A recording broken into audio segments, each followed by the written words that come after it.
고린도전서 1장 4절부터 보시겠습니다.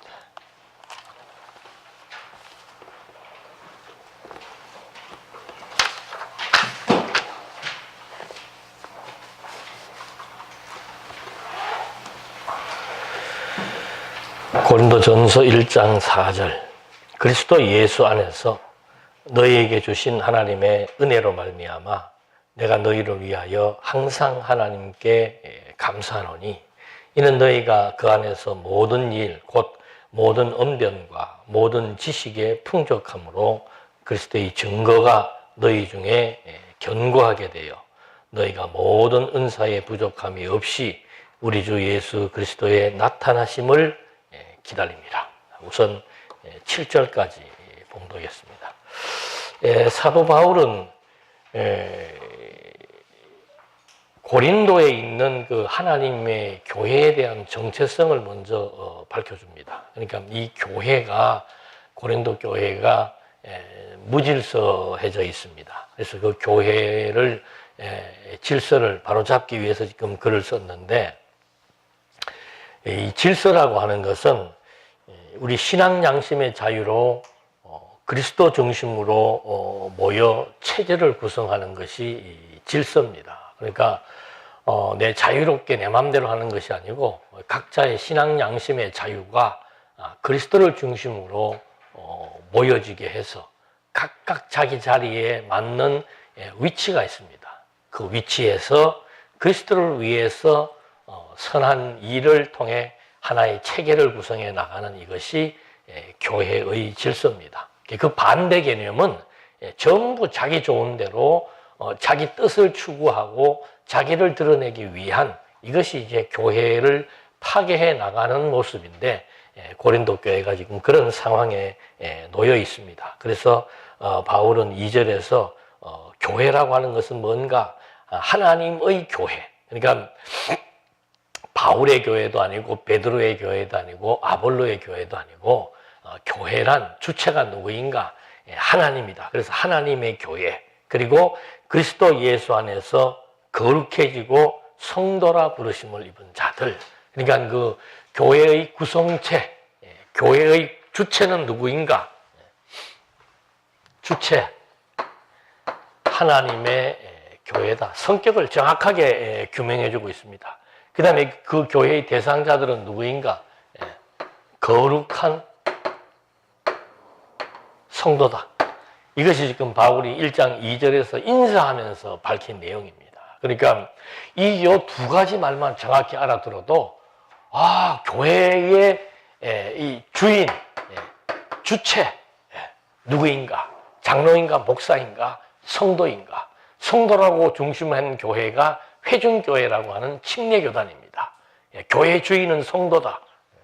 또 반면에 교회의 주인은 장로다, 목사다 해가지고 이제 일반 장로교에서 많이 그 세력 다툼을 하게 되는데, 그건 조직 편제상에 있어서 장로와 목사와 성도가 동등한 위치에서 전부 하나의 그 자기 권리입니다. 하나의 표 하나예요. 쉽게 얘기하면은 목사도 한 표고 교인도 한 표예요. 예를 들자면 그렇게 평등한 관계 속에서 각각의 자기의 일을 하건대 누구를 중심으로 하는가? 바로 하나님의 교회이기 때문에 하나님의 뜻을 찾아 나가는 것, 그것이 교회의 기본 주체를 얘기해 나가고, 거기 모인 사람들을 어떻게 규정해 줬는가?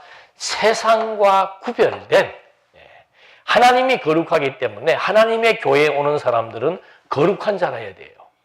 거룩이라고 하는 것은 뭔가 세상과 구별된 영적 존재들입니다. 그러니까 세상과 구별됐다고 해서 세상을 떠나 사는 게 아니고 세상에 속한 사람들은 영적으로 죽은 존재인데, 교회라고 하는 것은 영적으로 다시 살아난 사람들, 그런 무리들을 성도라고 얘기한다 이 말입니다. 거룩한 무리이기 때문에 영적으로 다시 살아난 사람들의 모임, 세상 말로 하면은 죽었다가 살아난 사람들의 모임이에요. 얼마나 그 사람들의 모임이 절박하겠습니까? 죽음을 맛봤다가 죽기 직전, 예를 들자면 그 병원에 가면은 그 다 암 환자들의 모임이 있더라고요. 거기 가면 다 똑같습니다. 생각, 목표, 관심. 교회도 마찬가지예요. 죽었다가 살아난 사람들의 모임을 교회라고 얘기하고 그들을 지칭하는 명칭이 성도라고 말하는 겁니다.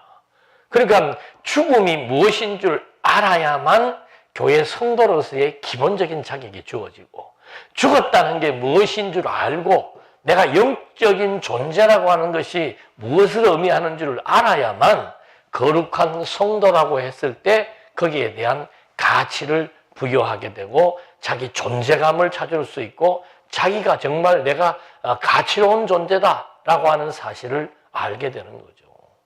그러니까 많은 사람들이 갈등을 겪는 이유 중에 하나가 뭔가 하면은 자기 정체성이에요. 내가 누구인지를 알지 못하고, 내가 뭐 어릴 때부터 가정에서도 공부를 잘 못해가지고 존중받지 못하고, 이렇게 큰 사람들은 사회에 나와서도 쉽게 자살을 하는 겁니다. 그 이유가 뭔가? 자기 정체성, 자기 존중, 이런 것들이 없는 거죠. 그래서 교회는 항상 정체성에 대해서 분명히 규정해주고 있습니다. 이스라엘 백성들 노예 생활하다가 하나님이 그들을 끌어내어서 하나님의 약속의 땅으로 보낼 때 하나님이 제일 먼저 하시는 일이 뭔가 하면은 너희는 내 백성, 내 아들이다. 그게 정체성 확립이에요. 와, 우리가 하나님의 아들이라고, 내가 하나님의 아들이라고, 거기에서 존재감은 상승되고 자기의 가치도 자기 스스로가 하나님 앞에서 평가하면서, 아, 나는 정말 이 세상에서 하나님 보시기에 가치로운 존재, 존귀한 사람이다 라고 하는 사실을 확보하게 될 수 있는 겁니다.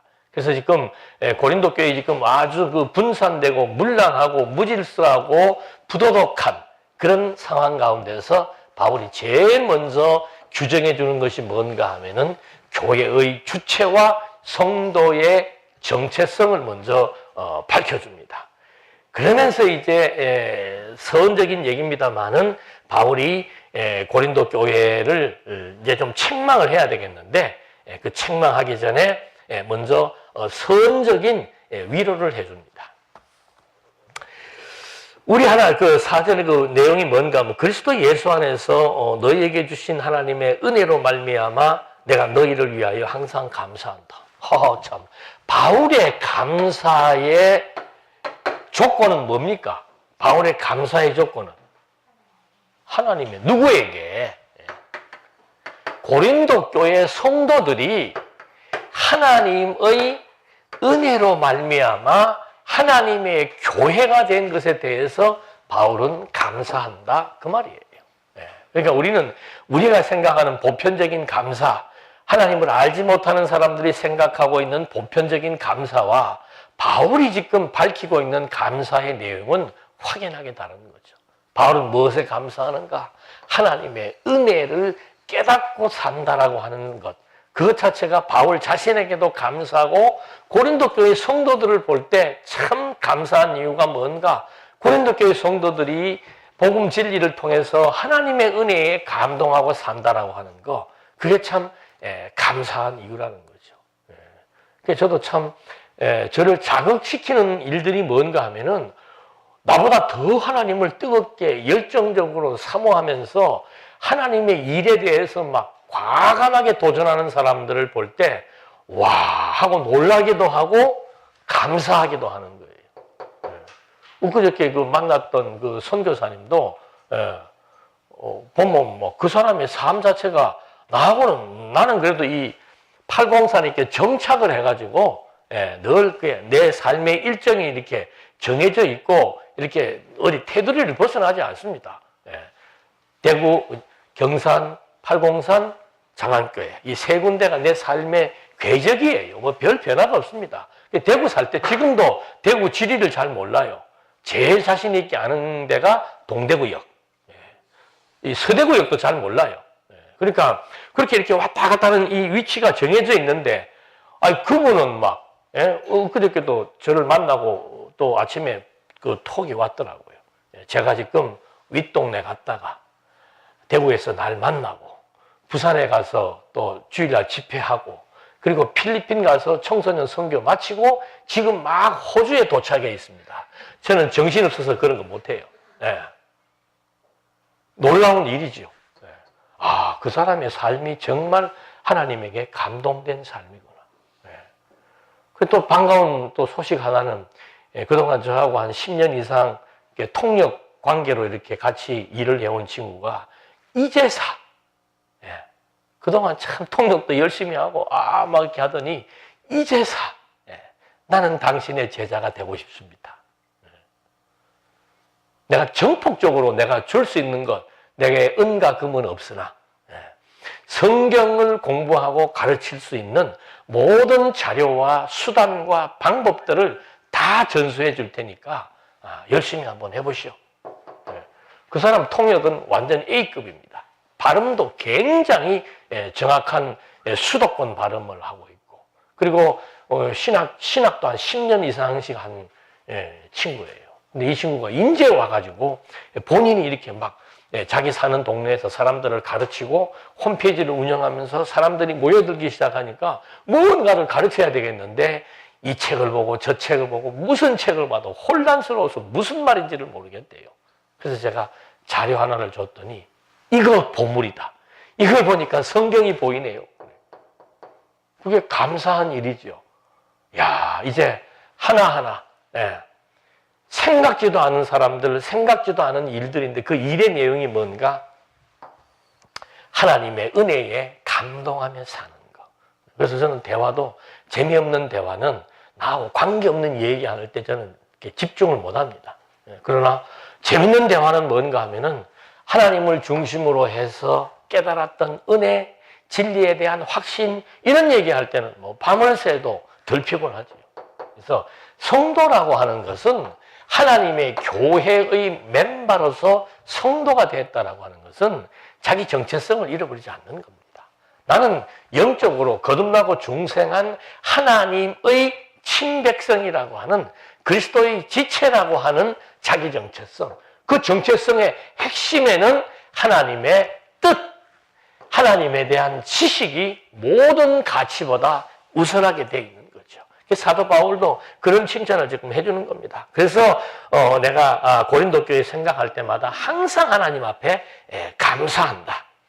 그 이유 중에 첫 번째가 너희가 그 안에서 모든 일, 곧 모든 언변과 모든 지식에 풍족하다고 얘기합니다. 그러니까 고린도 교회 사람들은 그 헬라 지역이기 때문에 헬라 지역이라고 하는 것은 기본적으로 철학적 또는 인문학적 바탕이 이렇게 돼 있는 데입니다. 그러니까 아무런 것도 모르는 사람들보다는 기본적인 학문을 할 수 있는 그런 소양을 갖고 있는 사람들인데, 그런 사람들이 지금 이제 고린도 교회에 있기 때문에 그 사람들의 어떤 그 논증법, 하나님에 대해서 증거하는 방식이라든지 또는 그 하나님에 대한 지식, 이런 것들이 뛰어나다는 거죠. 그러니까 우리가 그 바울의 사도행전을 봤을 때도 아테네, 그러니까 고린도하고 아테네는 가깝습니다.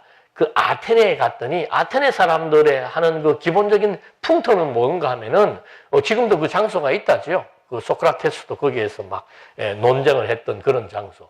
거기 그 아테네의 그 아주 큰 그 철학을 하는 그 도시에 모이면은 그냥 뭐 처음 보는 사람이라도 토론하고 담론하고 그런다 그러잖아요.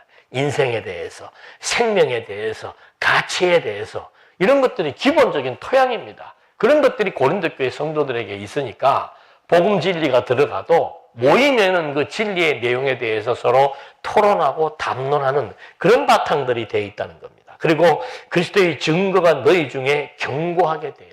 그러니까 모여서 늘 진리의 말씀을 중심으로 토론하고 담론하니까 그리스도에 대한 지식, 그리스도에 대한 논증, 변증이 견고해진다는 겁니다. 그래서 또 한 가지는 너희가 모든 은사에 부족함이 없이 우리 주 예수 그리스도의 나타나심을 기다림이라고 말하고 있는 거죠. 그러니까 고린도 교회에 나름대로 그 여러 가지 은사를 가진 사람들도 많고, 그 다음에 그들에게 있어서는 그리스도 강림에 대한 확신도 있다는 겁니다. 그러니까 지난번 사경회 때 제가 하나님 나라에 대한 강의를 했는데 저는 과거에도 늘 그것이 저에게는 늘 좀 더 보충해야 될 하나의 과제라고 생각한 겁니다. 그리스도의 부활, 그리스도로 인한 그리스도의 재림, 그리고 하나님의 나라, 이런 미래적인 거. 부활이야 물론 과거적이었습니다만은 입증하기 힘든 사건이고, 그 다음에 미래적으로 남아있는 게 그리스도의 재림과 종말과 하나님의 나라. 이게 도대체 뭔가? 그게 사실은 우리 기독교인에게 제일 중요한 이슈입니다. 하나님의 나라는 뭔가? 우리의 삶과 죽음에 관련된 겁니다. 내가 죽으면 어떻게 되는가? 내가 죽으면 모든 것이 끝나는가? 아무리 훌륭한 사람이라도 죽음 앞에서는 동등하고 누구든지 죽어야 되는데 그 죽고 난 이후의 사후세계가 과연 존재하는가? 존재한다면 그 사후세계는 어떤 것인가? 우리 성도들이 추구하고 있는 사후세계, 그 영원한 하나님의 나라는 과연 존재하는가? 그것이 과연 어떤 것인가? 그럼 미래에 대한 확신이 없다면은 우리는 소망이 없게 되고, 소망이 없으니까 현실에만 급급하게 되고 세상 사람들과 똑같이 현실적인 가치에 같은 비중을 두며 살아갈 수밖에 없는 기독교인이지만은 별로 기독교인 같지 않은 그 이유가 바로 어디에 있는가? 종말론적 미래에 대한 확신이 없기 때문이죠. 근데 바울이 고린도 교회를 칭찬하는 것 중에 하나가 뭔가? 당신들은 미래에 대한 확신을 갖고 있다는 겁니다. 그리스도는 반드시 재림한다. 여러분, 이 미래에 대한 확신이라고 하는 것은, 그래, 나는 예수 재림할 것 믿는다. 나는 부활할 것 믿는다. 나는 하나님의 나라 갈 것을 믿는다. 확신한다. 좋다. 이렇게 해서 되는 게 아닙니다. 믿어져야 되는 거예요. 그러니까 성경이라고 하는 이 성경의 신약과 구약의 전체적인 내용이 왜 중요하다고 얘기를 하는가 하면은, 구약 성경은 언약이라고 그랬습니다. 신약 성경은 그 언약이 그대로 성취되어진 내용입니다. 그럼 그 언약의 내용과 성취의 내용이 뭔가 하면 그것이 하나님의 나라를 우리에게 확정시켜 주기 위한 하나님 나라에 대한 언약과 하나님 나라에 대한 성취로 이미 다 종결되었다는 거죠. 이스라엘 역사만 보더라도 구약의 2000년입니다. 신약의 교회 역사만 보더라도 4000년이에요. 4000년의 역사를 통해서 하나님의 언약이 성취되었다는 역사적 사실 하나만 가지고도 앞으로 미래에 되어질 역사에 대해서는 믿어지지 않을래야 믿어지지 않을 수가 없도록 성경의 역사가 우리에게 그것을 확정시켜주고 있단 말입니다. 그러니까 성경 모르면은 미래에 대해서 믿음이 갈 수가 없는 거예요. 그러니까 한국교회 신앙이 흔들리는 이유가 뭔가? 조금만 문제가 생기면은 본질이 흐트러버려요. 본질이. 내가 신앙생활 잘하다가 신앙생활 잘하시던 그분이 갑자기 돌아가셨다. 또는 신앙생활 너무 열심히 하는 사람이 완전히 하루아침에 거지가 돼버렸다. 이런 조금의 무슨 문제만 있으면은 하나님에 대한 근본이 흔들리고 미래에 대한 근본이 흔들려 버리는 거예요. 그러니까 조금 읽다가 살다가 보면은 신앙 저버리고 다른 종교를 택하는 경우도 있고, 교회 안 나오는 이유가 바로 어디에 있는가? 확신이 없어서 그런 거예요. 1차적으로는 이루어진 역사에 대한 확신. 그게 확정이 되어야만 미래에 대한 확신이 생길 수밖에 없는 거죠. 그래서 신구약 성경이라고 하는 것은 미래적 사건, 부활과 종말과 영원한 하나님 나라에 대해서 확실한 믿음을 주기 위한 전제가 바로 뭔가 하면은 신구약 성경이에요. 미래에 대한 확신이 있으니까 오늘을 살아가는데 여러 가지 많은 시련과 어려움이 와도 견딜 수 있는 이유는 뭔가? 나에게 보장된 미래가 있다는 거예요. 그래서 현재의 고난은 장차 나타날 영광과 좋게 비교할 수 없다라고 말한 것처럼 지금 이 미래에 대한 확신에 대해서 바울이 고린도 교회 성도들을 칭찬하지 않을 수 없다는 거죠. 이렇게 지금 그리스도의 재림에 대한 칭찬을 해주면서 주께서 너희를 우리 주 예수 그리스도의 날에 책망할 것이 없는 자로, 미래에 대한 확신을 갖고 있으니까 그리스도의 날이 언젠가 하면은 그리스도가 다시 재림, 강림하실 날이다 이 말입니다. 그때 책망할 것이 없는 자로 끝까지 견고하게 하시리라. 왜?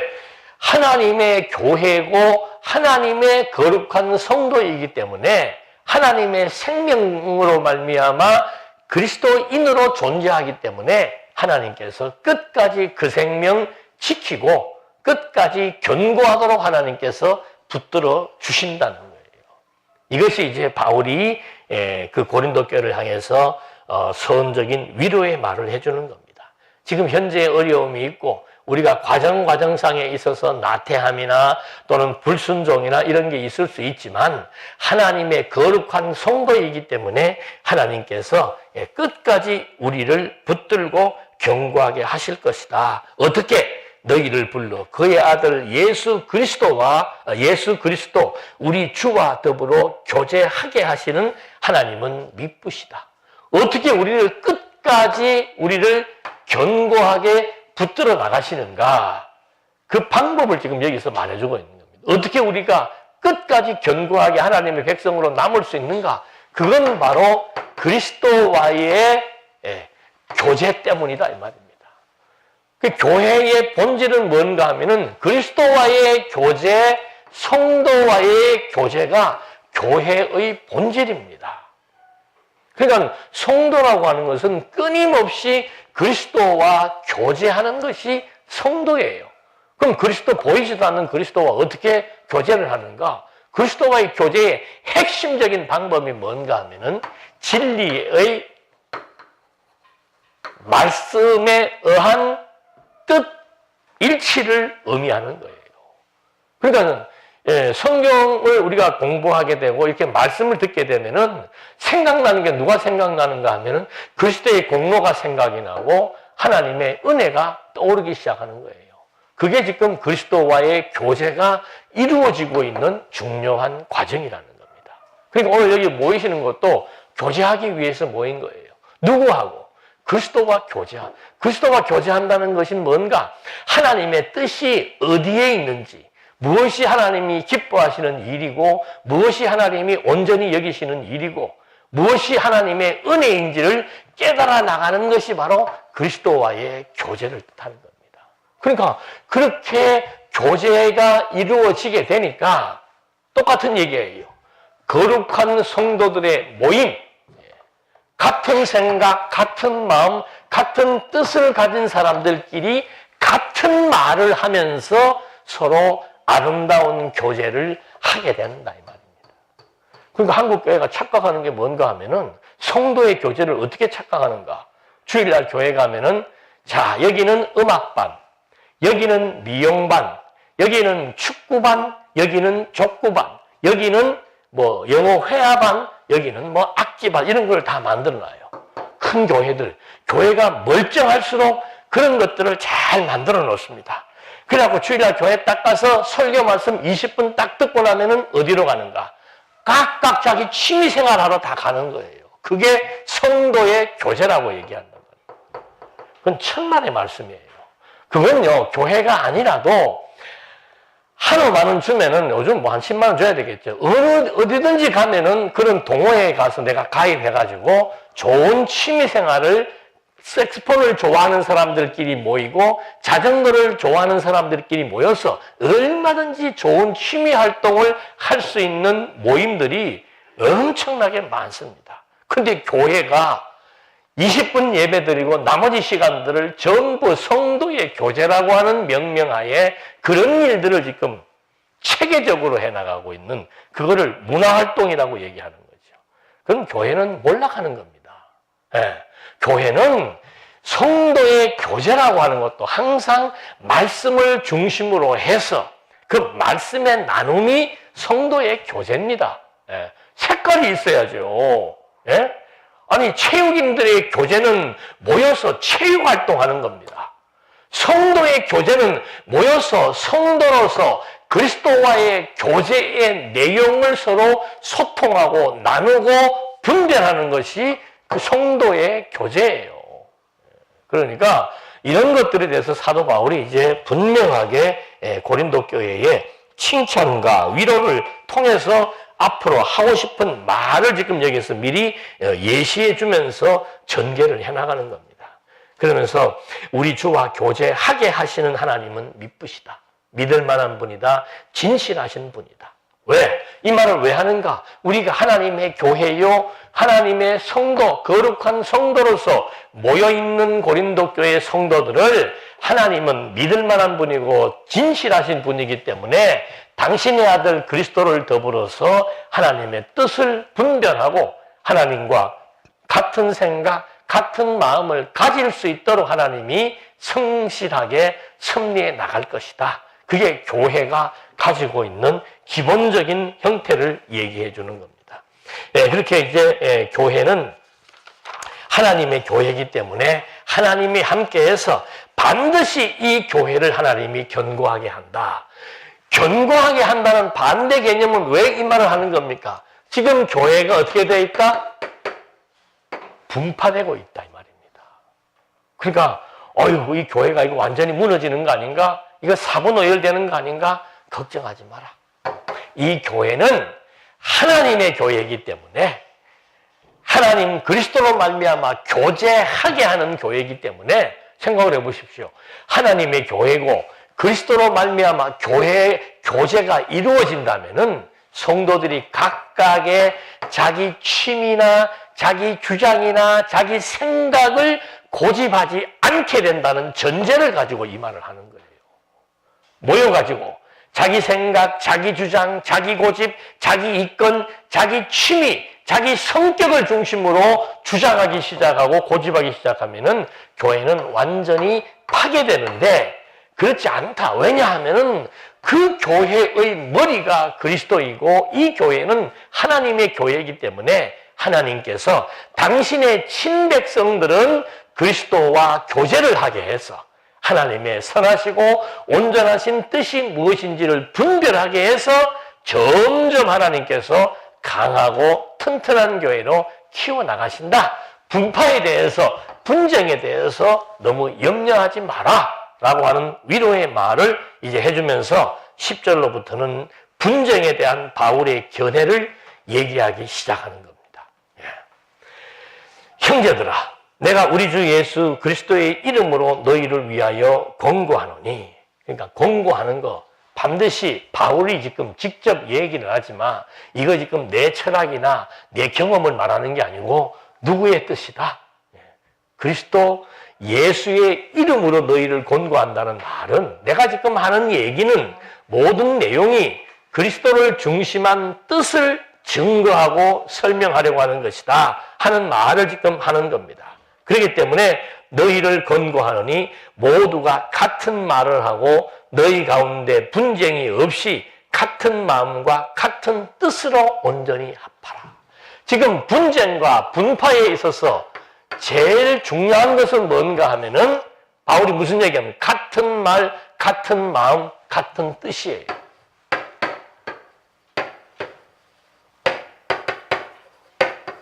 이게 해결의 원칙입니다. 말이 서로 다르면 안 돼요. A라고 하는 사람도 그가 가지고 있는 하나님에 대한 지식, B도 마찬가지고. 그러니까 오늘 우리가 여기 모였습니다. 오늘 왜 모인 거예요? 그 얘기를 하는, 오늘 여기 왜 모였습니까? 그게 같은 말을 해야 되는 거예요. 같은 말을. 늘 하나님의 은혜에 대한 감동, 하나님의 관련된 얘기, 이게 그리스도와 교제하고 있는, 이걸 이제 바울은 그리스도와 교제케 하시는 하나님이라고 앞에서 설명을 한 거죠. 말이 같으니까 마음도 같아지고, 마음이 같아지니까 뜻이 같아지는 거예요. 근데 이거 분쟁이 생기기 시작하면은 말이 서로 다릅니다. 반대말을 하기 시작을 해요. 똑같은 하나의 사건을 놓고도 반대말을 하고, 똑같은 하나의 개념을 놓고도 반대말을 하는 거예요. 그러니까 한쪽은 진리라고 하고, 한쪽은 이단이라고 하고, 한쪽은 맞다 그러고, 한쪽은 틀렸다 그러고, 거기에 중심에 누가 있어야 되냐 이 말입니다.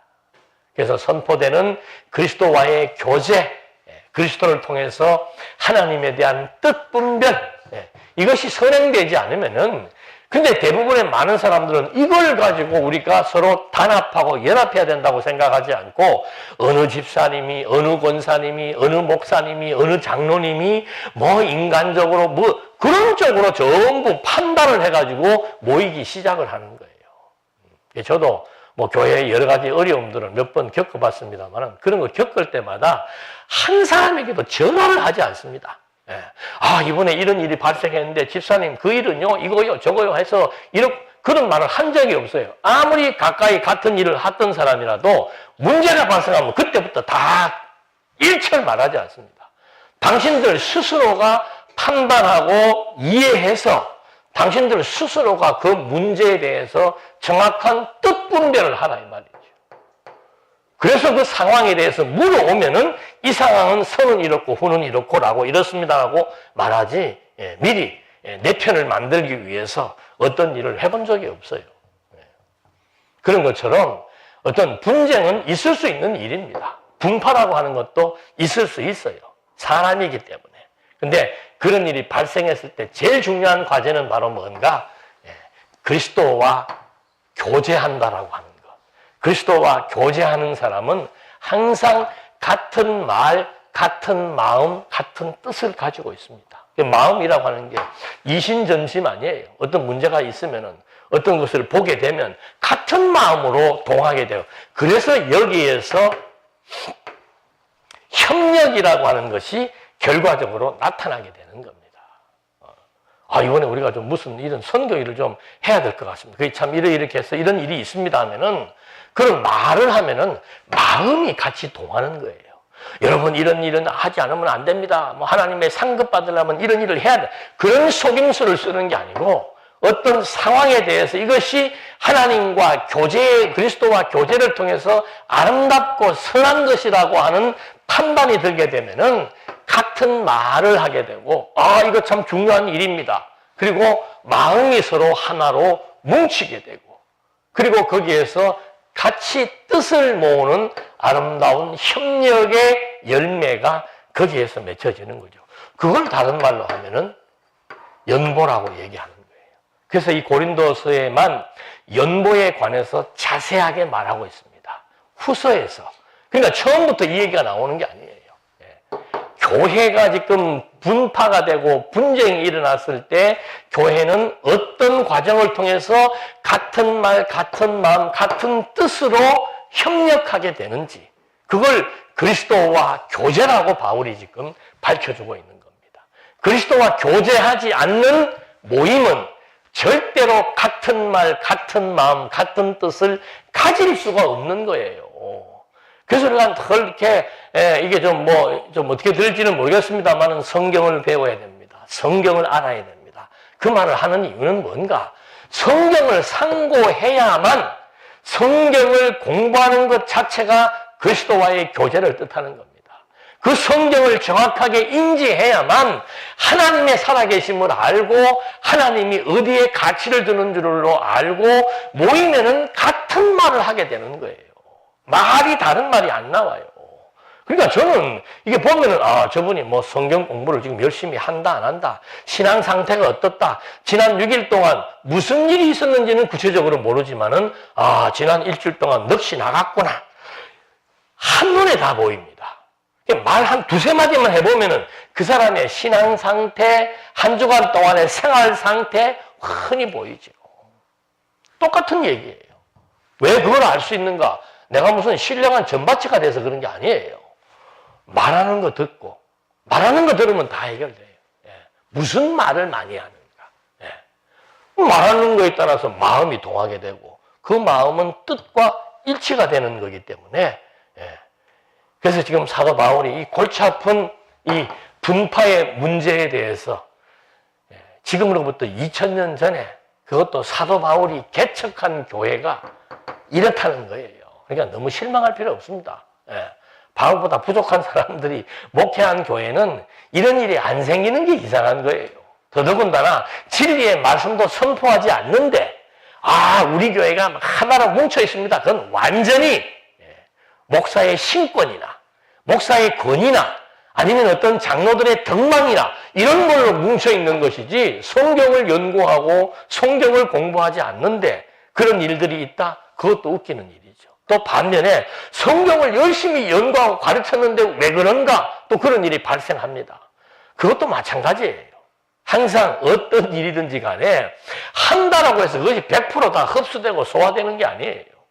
그래서 그런 일들 앞에서 늘 우리가 늘 중점을 둬야 될 것은 내가 정말 진지하게 그리스도와 교제하고 있는지, 내가 정말 말마다 일마다 하나님 중심으로 생각하고 판단하고 있는지, 그런 문제에 대해서 지금 여기서도 사도 바울이 말을 건네고 있는 겁니다. 그래서 사도 바울의 얘기대로 지금 10절로부터는 그런 문제가 발생을 했는데 먼저 바울이 해답을 제시해 주는 거죠. 하파라 11절 내 형제 글로의 지편으로 너희에 대한 말이 내게 들리니 곧 너희 가운데 분쟁이 있다는 것이라. 내가 이것을 말하거니와 너희가 각각 이르되 나는 바울에게 나는 아볼로에게 나는 게바에게 나는 그리스도에게 속한 자라 한다는 것이니 그리스도께서 어찌 나뉘었느냐. 바울이 너희를 위하여 십자가에 못 박혔으며 바울의 이름으로 너희가 세례를 받았느냐. 지금 문제는 뭔가 하면은 지난 시간도 말한 대로 바울은 개척자, 베드로는 예수님의 수제자고 율법을 중요하게 여기는 자, 아볼로는 언변과 학문과 지식에 능한 자, 그리스도파들은 신비주의자, 다 명분이 있습니다. 그런 명분으로 지금 4분 오열되어 있는 그런 분파 형상. 분명히 교회는 머리가 하나인데 지금 여기는 머리가 몇 개예요? 4개가 돼요. 괴물이 돼버린 거예요. 머리가 하나인데 머리가 4개로 둔갑된 괴물이 돼버렸다 이 말입니다. 우리나라 한국 교단도 여러분들이 상식적으로 알아두면은 처음에 한국의 평양에 이 장로교가 들어왔죠. 그리고 서해 바다 쪽으로는 감리교가 들어오고, 저는 개인적으로 그 감리교 감리교의 주창자인 아펜셀라가 세운 고등학교를 마쳤어요. 그 옆에 이화여고가 있고 같은 이제 감리교 같은 재단입니다. 그래서 어릴 때부터 학교에서도 내 종교 교육을 받고 그랬는데 감리교에 대한 역사는 제가 정확히 모릅니다만은 장로교에 몸을 담았기 때문에 장로교는 크게 지금 3개의 분파로 나누어졌습니다. 처음에는 평양신학교를 중심으로 해서 똘똘 뭉쳐서 잘 하고 있다가 1901년도에 평양신학교가 설립됐다고 그래요. 그렇게 역사가 시작되었는데 신사참배 1901년도에 신학교가 설립되고 그때가 일제시대 아닙니까? 그러니까는 그 신학교 박물관에 가면 그게 있다 그래요. 그 당시에 주보가 있는데 주보의 순서에 우리는 주보 묵도 이렇게 나오잖아요. 그 주보의 순서에 뭐가 들어가 있게 있습니까? 신사참배 이렇게 들어가 있대요. 그 예배 시간에. 그 예배 시간에 다 같이 누구에게 참배하는 겁니까? 일본의 신사에게, 일본의 신에게 참배하는 순서가 예배 시간에 들어있는 거예요. 그러니까 이제 이렇게 막 정의감에 있는 그런 목사님들이나 성도들이 그 부분에 대한 갈등이 생길 수밖에 없죠. 그래갖고 1946년 해방되고 난 이후에 그 당시에는 이제 신사참배를 거부했던 목사님들은 감옥에 가기도 하고 성도님들은 밖에서 일본 순사들이 기다리고 있답니다. 신사참배 안 한 사람들은 그날 곡괭이 들고 어디 가야 돼요? 일하는 8시간 동안 죽도록 땅 파고 일을 해야 된답니다. 꼭 간단하게 한 1분 정도 묵념하는데 동참하지 않게 되면은 여러분 어떻게 하랍니까? 곡괭이 들고 하루 종일 땅 팔랍니까? 1분 정도 잠깐 눈 감고 넘어가랍니까? 그건 여러분들 각자의 신앙에 맡기겠습니다. 눈 좀 감고 한다고 해서 내 신앙이 변질이 되겠나? 그래도 내가 예수만 잘 믿으면 되지. 아니다. 내가 하루 종일 노동을 할지언정 그 신사 참배는 못하겠다.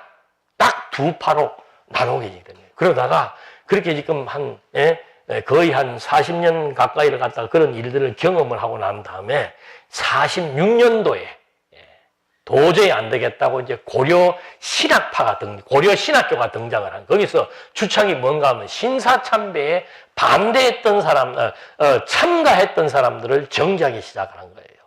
그래서 지금은 돌아가신 한경진 목사님, 한국의 원로들이 다 신사참배한 겁니다. 그래갖고 공개적으로 사과를 하고, 그리고 우리는 그때 끝까지 목숨 걸고 신사참배 안 했다 해가지고 제일 처음에 신사참배로 분파가 된 것이 1946년도 고려신학교라 그럽니다. 그 사람들은 지금도 주일날이면 짜장면 안 사 먹고 율법주의자들이 돼가지고 그렇게 막 굉장한 율법의 규범에 의한 신앙생활들을 하고 있죠. 근데 성경은 그게 아닙니다. 신사참배를 내가 설령 했다. 그거 누가 하게 한 겁니까?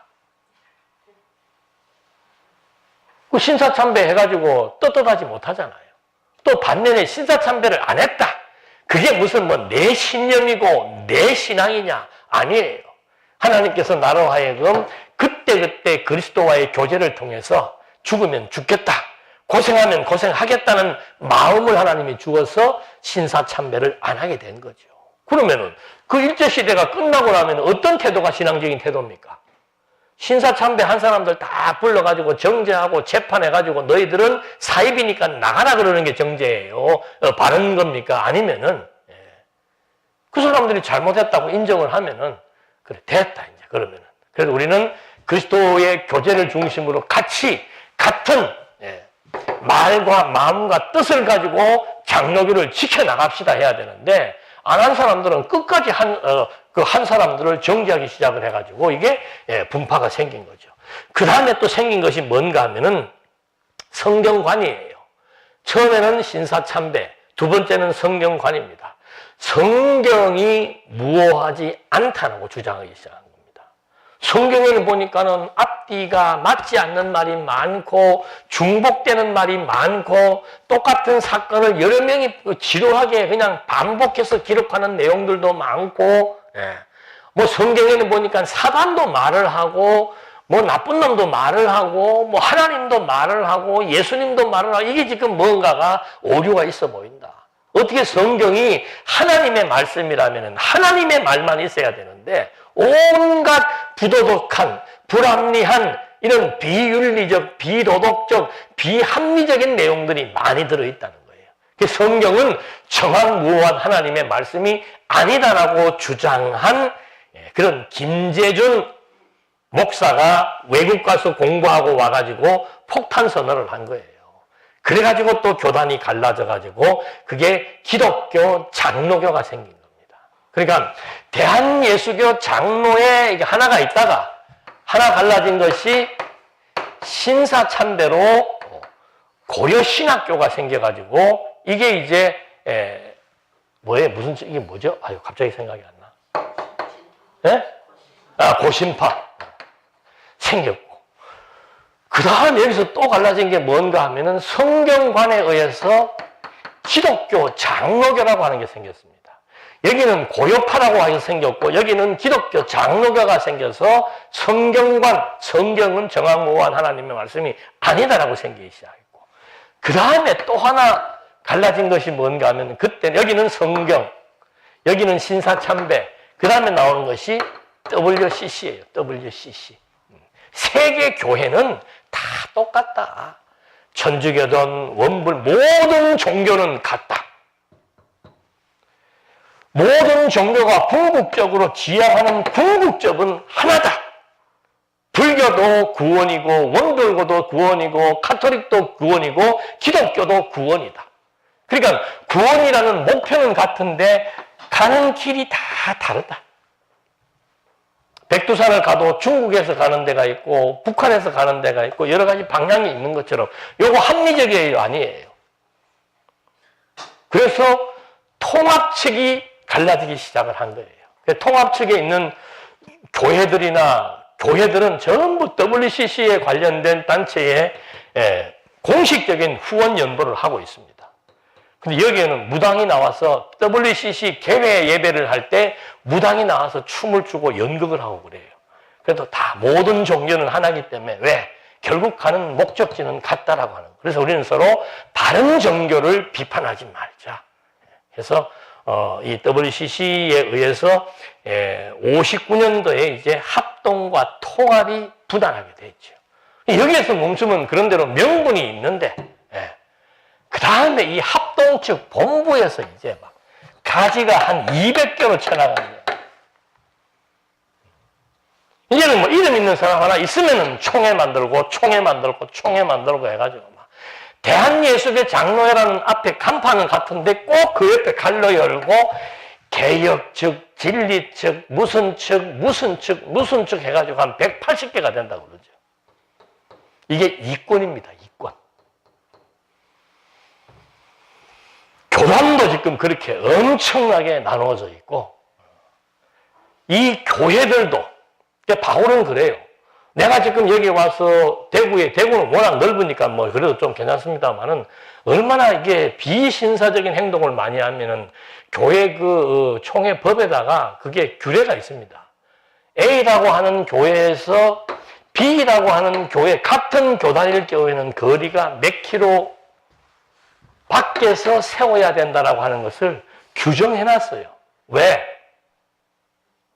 아니, 한 건물 안에 교회가 엄청 많습니다. 그리고는 주일날 되면 서로 교인 뺏어가는 전도를 하고 있고, 심지어는 같은 교단인데 같은 교단 소속의 교회가 한 건물 안에 있기도 하고 바로 옆 동네에 있기도 한 거예요. 우리도 그렇잖아요. 대구 시내에 이 말씀운동 같이 하는 교회가 지금 3개인가 돼요. 그래서 대구는 좀 넓지요. 청주 같은 데는 택시 타고 끝까지 가봐야 기본 요금밖에 안 돼요. 거기도 3개나 돼요.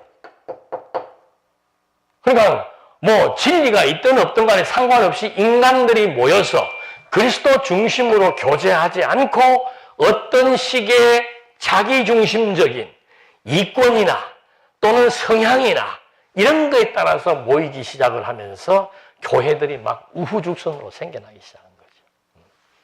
그래서 바울이 아이고 막 모르겠다 나도 막 전해지는 거는 복음이니까 라고 얘기한 적도 있는데, 이런 거에 반해서 이제 여러분들 이런 거를 가톨릭에서는, 로만 가톨릭 교회에서는 아니까 뭐라고 비난하는가 하면 개신교들은 웃기고 있다. 뭔 파들이 그렇게 많은지 막. 근데 가톨릭은 교회가 몇 개예요? 딱 하나예요. 로마에 있는 교황청 산하에 있는 교회만 교회라고 얘기하는 거죠. 멋있어요, 안 멋있어요? 멋있잖아요. 근데 여기는 머리가 누구예요? 이건 또 결정적인 문제가 있다니까, 여기에는.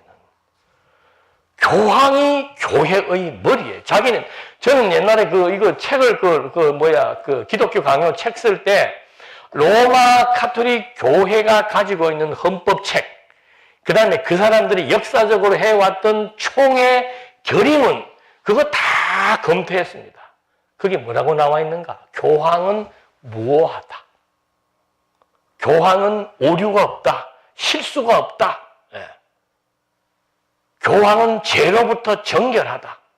그리고 교황은 교회의 정확하게 머리이다라고 나와 있어요. 어떻게 나와요? 찢어져도 그래도 머리는 그리스도라고 하는 게 나은가? 통일이 되어도 아이고 하나로 통일되는 게 나은 게 나은가? 어느 놈이 하든지 간에.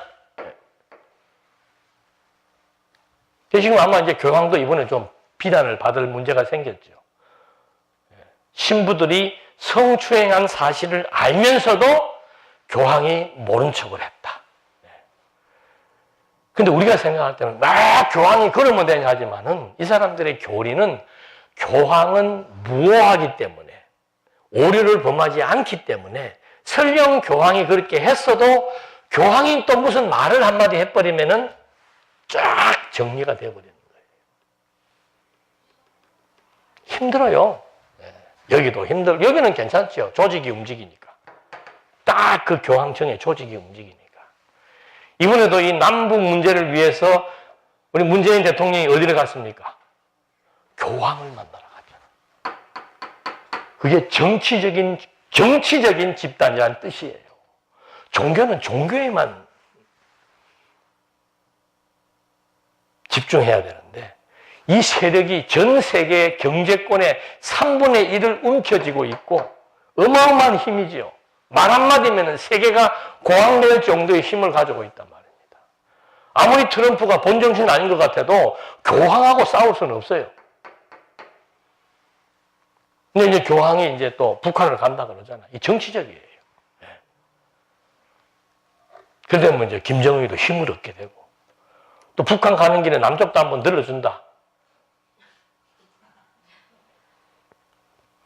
제가 북한을 간다고 해서 북한에서 난리가 나겠어요?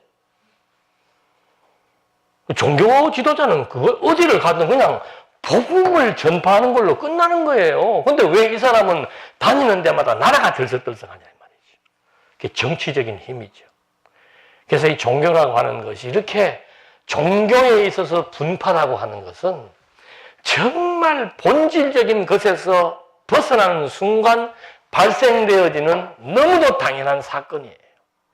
우리도 경험해 봤고, 교계도 그런 일을 지금도 자행되고 있고, 그래서 이런 문제가 고린도 교회에 나타났을 때 참 성경은 그래서 좋아요.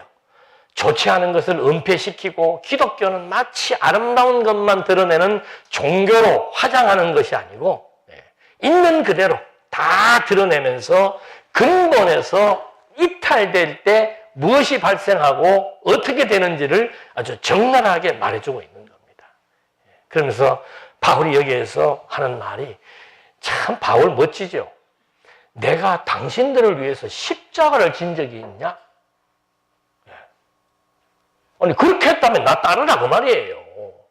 나는 당신들에게 복음을 전한 것 외에는 없다.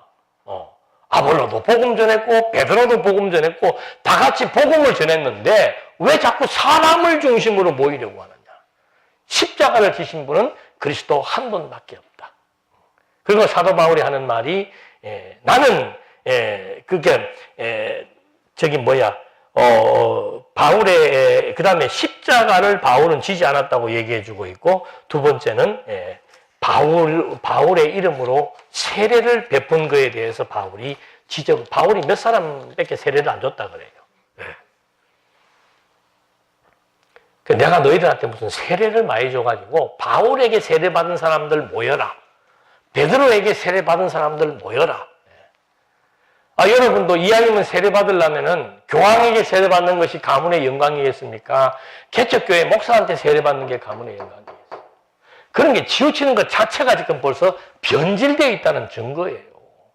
세례라고 하는 것은 내가 이제는 그리스도인이고 그리스도에게 종속되었다라고 하는 것에 대한 하나의 표시일 뿐이에요. 세례를 준 사람이 위대한 게 아니라 말입니다. 근데 아마 교황한테 세례받으면 기절할 사람들은 많을 거예요. 바울은 그 얘기한 거죠. 내가 당시에 사도로서 내가 뭔 그렇게 세례를 많이 줘서 나 중심으로 모이려고 하느냐?